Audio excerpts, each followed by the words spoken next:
The great adventure of the biggest Christmas tree ever.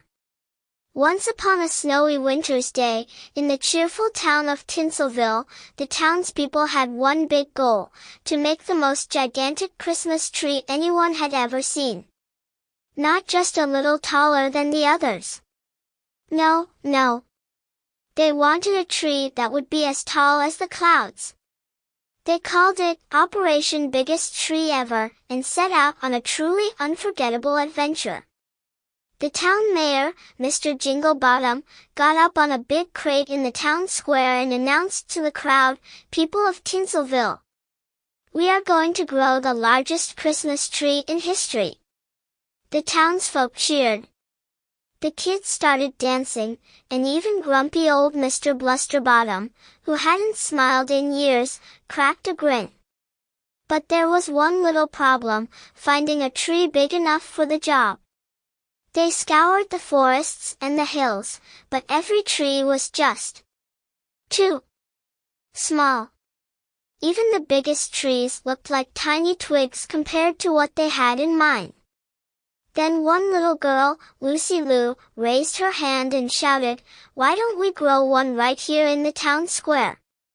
The crowd fell silent, and Mr. Jinglebottom rubbed his chin thoughtfully. "Lucy, that's a fantastic idea." So they got to work. First, the town gardener, Mrs. Greenleaf, brought her best seeds. They dug a big hole, placed the seeds in it, and everyone took turns watering it. They even sang songs to encourage it to grow.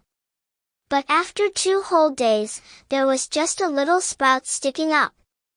"Maybe it needs some extra magic," said Lucy, scratching her head. And then she had a bright idea. Chapter 2, The Magic Watering Can. Lucy sprinted home and returned with a rusty old watering can. "My grandma told me this watering can is special," she said, eyes wide with excitement. "It once grew her garden to be taller than her house in one night." The townsfolk all gasped. Mrs. Greenleaf held the can carefully, filled it with water, and sprinkled it over the sprout. Suddenly, the sprout trembled, and, whoosh, it started to grow. The tree shot up, taller than Mrs. Greenleaf, then Mr. Jinglebottom, then the whole town hall. It grew and grew until it touched the clouds, and every branch sparkled with fresh, green needles. "Wow!" the kids shouted, their heads tilted way back to see the top. But as they cheered, the tree gave a mighty shudder. Before their eyes, it kept growing. It grew so tall that its branches burst through the clouds and reached up into the sky, wiggling as if waving to everyone below. Chapter 3, Decorating the Monster Tree. Once the tree was fully grown, the townsfolk realized they had another challenge: decorating it. Mr. Jinglebottom called for a ladder, but the tallest ladder only reached the first few branches. So, Mrs. Greenleaf brought her cherry-picker machine, which got them up a little higher, but still, they were nowhere near the top. "I know!" Lucy shouted. She ran off and returned with a bundle of helium balloons. "Hold on to these," she told the adults, and soon they were floating just high enough to hang ornaments. They passed the decorations from branch to branch, from child to adult, until even the tallest branches had tinsel and lights. But there was one final problem: the star. "How will we ever get a star on top of that tree?" Mrs. Greenleaf asked. Just then, they heard a soft jingling of bells, and down from the sky swooped Santa Claus himself. "Ho, ho, ho! It looks like you folks need a bit of holiday help," he chuckled. He pulled a huge, sparkling golden star out of his bag, and with a wink, he flew up to the very top of the tree and placed the star in the branches. The star gleamed brighter than the sun, lighting up the whole town. "Now that's a Christmas tree!" Santa boomed, and everyone cheered. Chapter 4, The Tree That Saved Christmas. As Christmas Eve arrived, disaster struck. There was a blizzard so fierce that all the roads in Tinselville were buried under snow.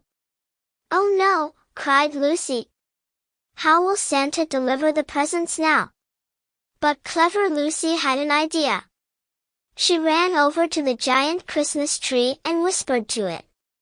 In response, the tree shook its mighty branches, causing a flurry of pine needles to fill the air. And as if by magic, the needles formed a pathway through the snow. Following the sparkling path, Santa and his reindeer zoomed through the town, delivering presents to every house. The whole town watched in amazement as Santa used their giant Christmas tree as his guide through the storm.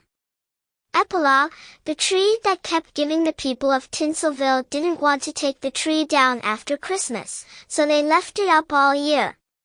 In spring, birds nested in its branches, and in summer, the townsfolk held picnics in its shade. By the next winter, they decorated it again and had another celebration around it. And that's how Tinselville became famous for the biggest, most magical Christmas tree ever, a tree so big, it was visible from anywhere in town, and so full of holiday cheer that it kept the spirit of Christmas alive all year round.